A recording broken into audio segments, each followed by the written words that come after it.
For this year's RFS Magalies 400 included new sections that offered crews a stiff challenge. It was a tough and demanding course and passed through the Syferville, Carltonville and Ventersdorp areas before heading back to the designated service point at Tarleton International Raceway. As in previous years, the route was spectator-friendly with excellent viewing points that gave race enthusiasts a close-up view of all the action and then more. At the front of the production car field, there had been significant changes. Chris Visser and Jaapie Badenhorst now led in the RFS Toyota Hilux and look to be on course for their fourth victory of the season. But the big movers were Anthony Taylor and Robin Houghton, who started 12th on the road and 9th in class in the Team Castrol Toyota and moved to within a minute and a half of the leaders. Loudebrain and Rian Greyling were still a solid third in the Rubicon Ford Ranger and were locked in battle with Archie Rutherford and Mike Lawrenson, who lost a few seconds when they stalled the Regent Racing Jimco.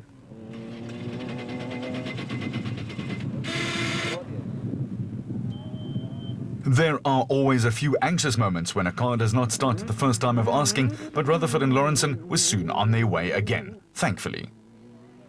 It helps to get on TV when you know a cameraman who has connections, but more important issues were starting to emerge in the RFS Magalies 400.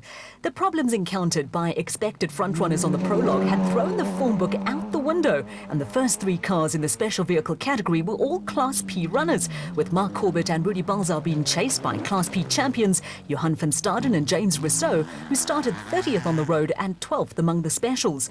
Van Staden and Rousseau were the first Class P crew to win an ABSA national event outright, and more history was in the making. Malcolm Koch and Johan Berger were having a fine first outing in an SP class vehicle, and a Mexican wave in the middle of the bush also helps to get you on TV. Peter Ruthven and Rudy Brits in the Rubicon Toyota Hilux had also made a good recovery after their river crossing woes, but were having to fight to stay ahead of fellow Free Staters George Barkhuizen and David van Wyk in the AIM Toyota Hilux. The two Free State crews moved up a notch or two when Christian de Plooy and Henk Janssen van Vieren ran into some bad luck, with the RFS Toyota pair having to stop to sort out a puncture, an occupational hazard on an off-road race. At the front of Class A and fourth overall among the special vehicles, all was well with Keith Dutoy and Ashley Thorne, with the White Star Racing Bat being chased by Christian de Plooy and Henk Janssen van Vieren in an RFS Toyota now fitted with 4 fully inflated wheels. A little further back, there was a tremendous performance from Guy Henley and Warwick Goosen in the Century Racing Bat, with Henley driving in only his second off-road race. The pair were running in the top 5 and were second in Class A. There was also a great deal of interest in the car behind them. Cully and Quinton Silwald had skied through the field in the Elegant Fuel Bat and now had one hand on the title. Championship leaders Shamir Variawa and Sigrid Rousseau were out of the race with suspension damage to the total porter.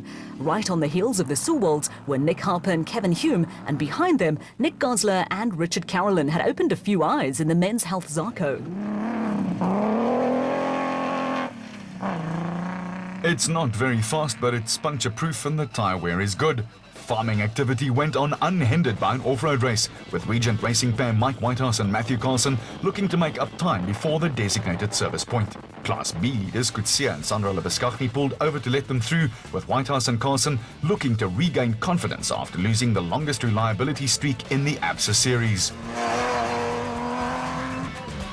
Marius and Yolinda Fourie were also looking to make up ground, and after starting 4th in Class P, the husband and wife pairing had dropped back 1 place. The father and daughter combination of Kutsia and Sandra Lebeschagny were still comfortably ahead in Class B in the Race Sonic Zarco, but there had been another change in Class D. Dion Venter and Ian Palmer were back in the lead in the 4x4 Mega World Toyota Hilux after early leaders Cliff Weichelt and Johan Smallberger retired the N1 4x4 Toyota Land Cruiser with transmission problems. A strategically placed jacuzzi was a good way to cool off, but it was hot work in the cars. Manfred Schroeder and Ward Huxtable were still in charge of Class E in the Team Ford Ranger, with Huxtable on course to win the Co-Drivers' Championship. Bez Besadenhout was second in Class B in the Adenco Bat, and after winning the championship with daughter-in-law Lindy, was now sharing the car with son Etienne. The first car into the pits at the designated service point was the RFS Toyota Hilux of newly crowned 2010 production car champions Chris Visser and Jaapie Badenhorst. They started the day in 4th place and Badenhorst was a little surprised to be in the lead.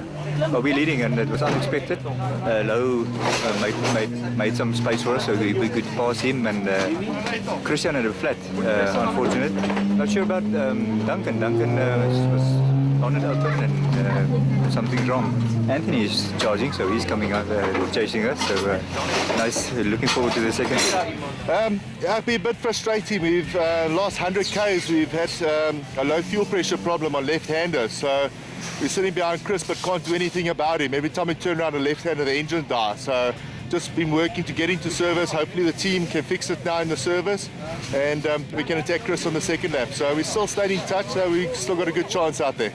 Nee, as net 'n probleempie, maar miskien hou die briek ons terug sonder brieke ry. The first of the special vehicles into the DSP was the Regent Racing Jimco of Archie Rutherford and Mike Lawrenson. The Class P crew had led throughout the morning with no problems. It's going fine. It's brilliant. There's just a little tricky, slippery section in the beginning. Otherwise, it's brilliant. We had a bit of a wrong start this morning. Our little guys got stuck in the mud and about 20 cars got past us, but I think we back up. Must have passed about 18 of those cars so far, so we're going well. Just learn. The route is strong. I have to check very well where I have to go, because it's very different between my country and here. But I'm happy.